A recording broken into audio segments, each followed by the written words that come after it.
Hello students, आप पढ़ रहे हैं जर्नल की। जर्नल होता क्या है? ये जर्नल में बहुत सुना के रिकॉर्ड करते हैं। जर्नल में जर्नल एंट्रीज होती हैं, डेबिट क्रेडिट होता है। ये कैसे करते हैं, ये क्या है? ये एक्चुअल में क्या होता है? जर्नल एक ऐसी बुक है जिसमें हम डेली बेसिस पे जो भी ट्रांजैक्शंस होते हैं उसको रिकॉर्ड करते हैं। डेली बेसिस पे मतलब कि जैसे कि हमारे पास कोई सेल्स वाला आया, उसने मतलब सेल किया हमको कोई प्रोडक्ट, या हमने गुड्स किसी से परचेज किए, तो उन्होंने हाल ही उसको क्या किया, on the basis of evidence, invoice वगैरह के बेसिस पे हमने उसको रिकॉर्ड कर लिया। सोर्स डॉक्यूमेंट के बेसिस पे हमने उसको रिकॉर्ड कर लिया। ठीक है, किसमें? जर्नल में। जर्नल एक ऐसी बुक होती है जिसमें हम डे टू डे ट्रांजेक्शन्स को रिकॉर्ड करते हैं। ये सबसे प्राइमरी बुक होती है, सबसे पहली बुक होती है। इसको बुक्स ऑफ ओरिजिनल एंट्री भी बोलते हैं। तो देखते हैं क्या होता है journal. Journal is a book in which all transactions are recorded in chronological order. Chronological order का मतलब होता है जब वो एंटर की जाती है, जब जैसे ही वो मतलब ट्रांजेक्शन होता है, जैसे ही वो क्या कहते हैं कंफर्म हो जाता है, उसके बाद क्या होता है, उस ट्रांजेक्शन को रिकॉर्ड कर लिया जाता है हमारे जर्नल में। ठीक है, उसी को हम बोलते हैं क्रोनोलॉजिकल ऑर्डर, यानी कि क्रम से। क्रोनोलॉजिकल ऑर्डर का मतलब होता है क्रम से, 1 2 3 4 ऐसे ही क्रम से आपका क्रोनोलॉजिकल मतलब ट्रांजेक्शंस रिकॉर्ड होते हैं। किसमें? जर्नल में। तो जर्नल क्या होता है? Journal is a book in which all transactions are recorded in chronological order. chronological order मतलब मीन्स क्रम से हम उसको रिकॉर्ड करते हैं। क्या होते हैं? डे टू डे ट्रांजेक्शंस इसमें होते हैं, यानी कि ये इसमें डे टू डे ट्रांजेक्शंस आप रिकॉर्ड करते हो, यानी कि डेली बेसिस पे इसमें ट्रांजेक्शन रिकॉर्ड किए जाते हैं। इसको हम डेली अकाउंटिंग रिकॉर्ड भी बोलते हैं। ठीक है, इसमें डेली अकाउंटिंग रिकॉर्ड्स होते हैं।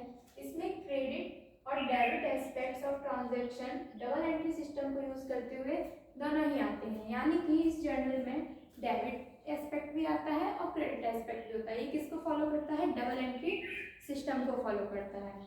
और इसको हम बुक ऑफ ओरिजिनल एंट्री भी बोलते हैं। और इसमें इसी एक एंट्री में कंप्लीट ट्रांजेक्शंस की इंफॉर्मेशन होती है, यानी कि एक एंट्री आपको पूरे ट्रांजेक्शन का सारा इंफॉर्मेशन देगा। किस डेट को हुआ, कौन डेबिट हुआ, कौन क्रेडिट हुआ, या उस ट्रांजैक्शन के नीचे नरेशन लिखी रहती है कि ये ट्रांजैक्शन इस बेसिस पे डेबिट या क्रेडिट हुआ। इसी को हम क्या बोलते हैं? जर्नल बोलते हैं। इसके बाद क्या होता है? इसके बाद होते हैं जर्नल का फॉर्मेट। देखते हैं कि जर्नल का फॉर्मेट क्या होता है जिसमें हम जर्नल बनाते हैं। तो हम सबसे पहले जर्नल का फॉर्मेट देखते हैं कि जर्नल का फॉर्मेट क्या होता है। पहले हम लिखते हैं, ऊपर सबसे पहले डालते हैं जर्नल ऑफ। अब जो भी फॉर्म है आपका मतलब फॉर्म है उसका डाल देंगे। उसके बाद क्या होता है? उसके बाद से पहला डेट का कॉलम होता है। सबसे पहले आता है डेट,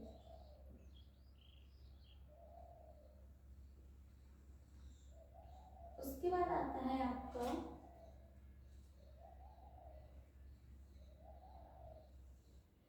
पर्टिकुलर्स, इसके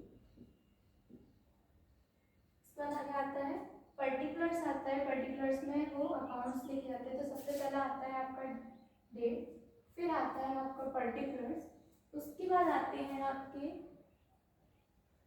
LF यानी कि लेजर फोलियो, फिर इसके बाद आता है आपका डेबिट और क्रेडिट, यानी कि सबसे पहले डेट आती है, फिर इस वाले हेड्स में पर्टिकुलर्स आएंगे, फिर लेजर फोलियो का, लेजर का अगर आपको इसमें मतलब आप नोटिस करना चाहते हो कि लेजर फोलियो नंबर 1 या 2 तो आप उससे कर सकते हो। फिर डेबिट होता है, फिर क्रेडिट होता है। तो ये होता है आपका जर्नल का फॉर्मेट। और ये नीचे से ऐसे बॉक्स के अंदर एक प्रोडक्ट। फिर इसके बाद क्या होता है? अब देखो यहाँ पे ईयर, मंथ और date, year month date mention की जाती है।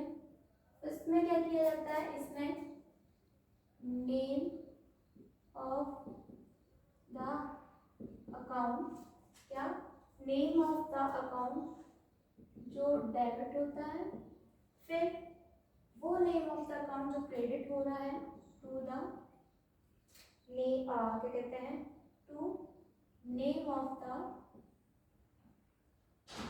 अकाउंट, यानी कि जो क्रेडिट होने वाला है, मतलब जो अकाउंट डेबिट होने वाला है और जो अकाउंट क्रेडिट होने वाला है, इनमें अमाउंट्स लिखी जाती हैं, इसमें अमाउंट्स नोट होते हैं। इसमें क्या होता है, अमाउंट्स नोट होंगे, जो अमाउंट आप इसमें डेबिट हुआ है, मतलब जो डेबिट वाला अमाउंट है वो यहाँ इनमें अमाउंट्स नोट होते हैं, और जो डेबिट वाला अमाउंट होता है ना वो यहाँ पर लिखा जाएगा, और क्रेडिट वाला ऐसे यहाँ लिख दिया जाता है। फिर उसके नीचे क्या होता है, उसके नीचे लिखा जाता है आपका नरेशन।